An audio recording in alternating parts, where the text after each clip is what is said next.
Hey, I'm golf broadcaster Matt Adams. The updated and expanded second edition of my book, The Golf Round I'll Never Forget, Golf's Biggest Stars Recall Their Finest Moments, is now available. Readers can expect to march with Arnie's Army at the 1960 U.S. Open, relive Jack Nicklaus's remarkable 1986 Masters win, and be amazed by the Tiger Slam. The Golf Round I'll Never Forget, Golf's Biggest Stars Recall Their Finest Moments. Pick it up where fine books are sold, including BarnesandNoble.com and Amazon.com. This Day in Sports History. Welcome back to This Day in Sports History. It's June 8th, and on this day in 1966, the NFL and the AFL agreed to merge and established a championship game that became the Super Bowl. This all came about because of hubris on the part of NFL owners in the late 1950s. After the 1958 NFL championship game between Baltimore and the New York Giants drew 45 million television viewers, several wealthy businessmen wanted in on the action, and they approached the NFL about expanding. Well, they were rebuffed, and so a group led by Lamar Hunt formed a rival football league they called the American Football League with 8 original teams. When the AFL got started in 1960, fans were drawn to the different style of play. It was a more open offense with a lot of passing. The NFL was more about 3 yards and a cloud of dust. There were rival drafts, players were recruited to come play in the AFL, with bidding wars driving up contracts in both leagues. When the AFL signed their own television contract with NBC in 1965, the competition was getting to be too much on both sides. The New York Jets were able to coax Joe Namath to come play in the AFL with the largest pro football contract at that point. So on this day, they agreed to the merger, with the completion of the merger slated to happen in 1970. They agreed to hold a common draft to eliminate the costly bidding wars. The NFL would absorb all of the AFL franchises, and they decided in the interim to play a championship game between the two leagues at the end of the 1966 season, which became the AFL-NFL World Championship game between the Green Bay Packers and Lamar Hunt's Kansas City Chiefs, and it was played on January 15th of 1967. And while that championship game is now known as Super Bowl I, the term Super Bowl would not actually be used until the third championship game in 1969. Have you ever wondered what the jazz scene is like in Utah? I mean, typically a team's nickname is reflective of something in the city or state. Well, on this day in 1979, Utah got a basketball team as the NBA Board of Governors approved the move of the New Orleans Jazz to play in Salt Lake City. The Jazz's stay in the Crescent City had been a short one at just 5 years. They played at the Superdome, which was not only too big for what they needed, but it was shared with other events, and a lot of times the team had to defer.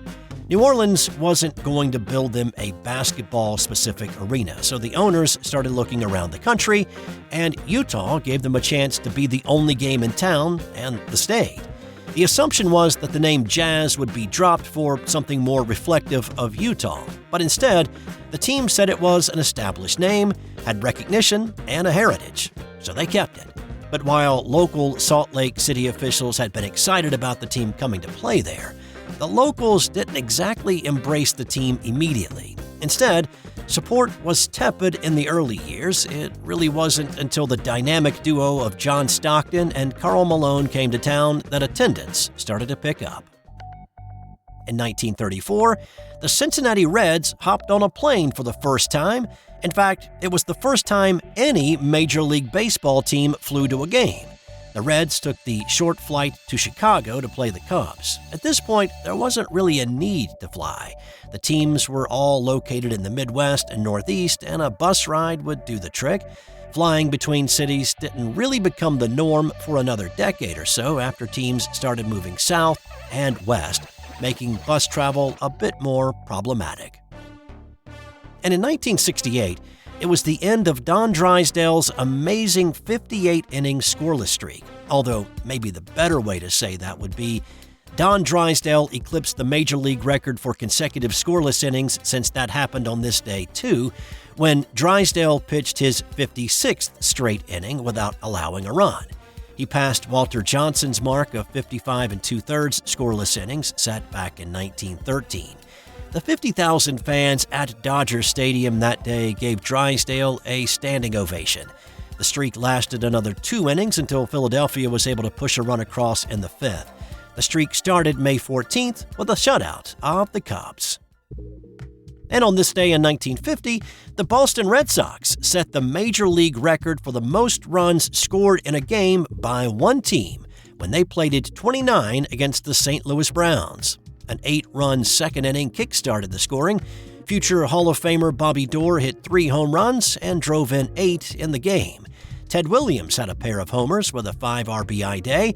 The 29 runs the Sox scored on this day would stand alone at the top of the list before being equaled 5 years later by the Chicago White Sox.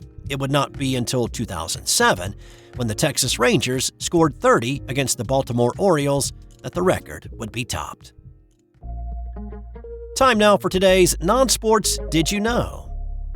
The word origin for the disease malaria comes from bad air, because that was thought to be the way it was transmitted.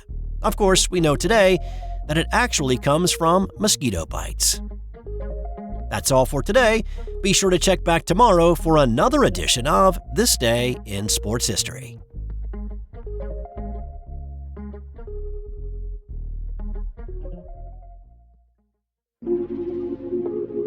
This has been an original Thrive Suite production. Hey there, sports history fan.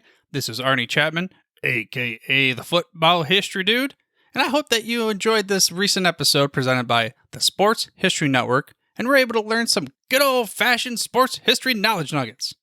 I started the Sports History Network back in 2020 with the mission to help podcasters find a community of like-minded sports history nerds, as well as helping aspiring podcasters to start their own shows.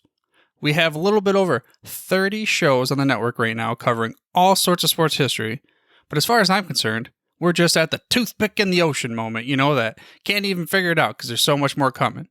We wanted to create the ultimate headquarters for sports yesteryear, starting with Podcast Network and our website, but we're going to continue to move into other mediums as well. And here's the cool part, because we want you to be part of our team. So if you're interested in starting your own podcast, or maybe being a guest on one of our shows, or who knows, maybe even writing an article for us over on the website. Seriously, all you gotta do is reach out to us on the contact page over at sportshistorynetwork.com. You can be as technologically savvy as a Neanderthal tapping on a stone trying to figure out this whole hieroglyphics thing back in the day. Again, it doesn't matter, because even if you don't understand the whole podcast space, we have a production team that can pretty much help you out with doing everything. All you gotta do, head over to sportshistorynetwork.com, head to the contact page, fill it out. That message goes right to me, and I'll reach out to you as soon as I can. But for now, dude, I'm through if you're through.